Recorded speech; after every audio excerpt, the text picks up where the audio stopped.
বরিশালের গৌরনদী পৌরসভার উপনির্বাচনে ভোট চলছে। সকাল ৮টা থেকে ভোট শুরু হয়, চলবে বিকেল ৪টা পর্যন্ত। ভোট শুরুর পরেই দক্ষিণ পালরদি ভোট কেন্দ্রে দুই প্রার্থীর সমর্থকদের মধ্যে ধাওয়া পাল্টা হয়। এ সময় সাবেক দুই কাউন্সিলর সহ বেশ কয়েকজন আহত হন। এছাড়া বিভিন্ন ভোট কেন্দ্রে এজেন্টদের ও ভোটারদের কেন্দ্রে প্রবেশে বাধা দেওয়ার ঘটনা ঘটে। বিভিন্ন কেন্দ্রের সামনে হাতবোমা বিস্ফোরণ ঘটিয়ে ভোটারদের মধ্যে আতঙ্ক সৃষ্টি করা হয়। ফলে শুরু থেকে ভোট কেন্দ্রগুলোতে ভোটার উপস্থিতি কম। এদিকে নির্বাচনে ঘুষ নেওয়ার অভিযোগে সরকারি পাইলট মাধ্যমিক বিদ্যালয় কেন্দ্রের প্রিজাইডিং ও দুইজন সহকারী প্রিজাইডিং অফিসারকে আটক করেছে পুলিশ। এই বিষয়ে আরো জানাতে বরিশালের গৌরনদী থেকে সরাসরি যোগ দিচ্ছেন সহকর্মী আরিফুল ইসলাম।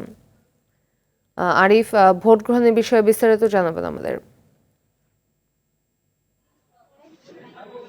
জি ফাতিমা, ধন্যবাদ আপনাকে। আসলে যেমনটি আপনি জানিয়েছিলেন ঠিক একই ঘটনা। আমি এখন আছি বরিশাল জেলার গৌরনদী উপজেলা। এখানে যে পৌরসভার যে উপনির্বাচনটি অনুষ্ঠিত হচ্ছে, সদ্য যে বিষয়টি সেটি হচ্ছে যে পাইলট মাধ্যমিক বিদ্যালয় আমি এখন আছি। এখানে অবৈধভাবে অর্থ লেনদেনের ঘটনায় কিছুক্ষণ আগে এই কেন্দ্রের প্রিজাইডিং অফিসার এবং সহকারী দুজন প্রিজাইডিং অফিসারকে আঞ্চলিক নির্বাচন কর্মকর্তার জেরার মুখে তিনি সত্য স্বীকার করেন যে তিনি অবৈধভাবে অর্থ গ্রহণ করেছেন। এই ঘটনায় তিনি আটক রয়েছেন। বরিশালের জেলা প্রশাসক আমাদেরকে জানিয়েছেন যে এই ঘটনায় তিনি ফৌজদারি মামলা পর্যন্ত হতে পারে। আর দিনের যে তথ্য বলি সেটি হচ্ছে যে সকালে আমরা আসার পরপরই কিন্তু দেখেছিলাম যে একটি কেন্দ্রে দুপক্ষের সমর্থকের মধ্যে ধাওয়া পাল্টা দেওয়ার ঘটনা ঘটে এবং সেখানে বোমা বিস্ফোরণের ঘটনাও ঘটেছে, এমনটি আমরা তথ্য পেয়েছি। তবে আইনশৃঙ্খলা বাহিনীর সদস্য এখন পর্যন্ত আমাদের বিষয়টি নিশ্চিত করেনি। তথ্য একটু আপনাকে জানিয়ে রাখি, এই পৌরসভায় মোট 9টি ওয়ার্ডে 14টি কেন্দ্র।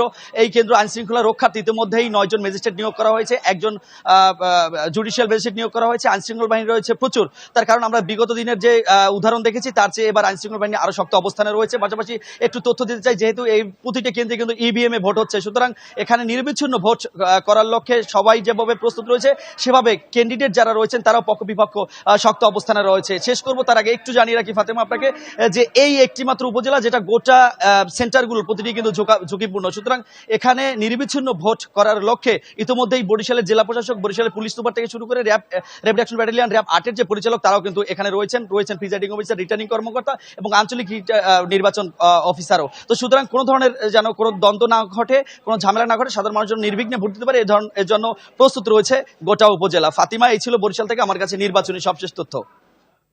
ধন্যবাদ।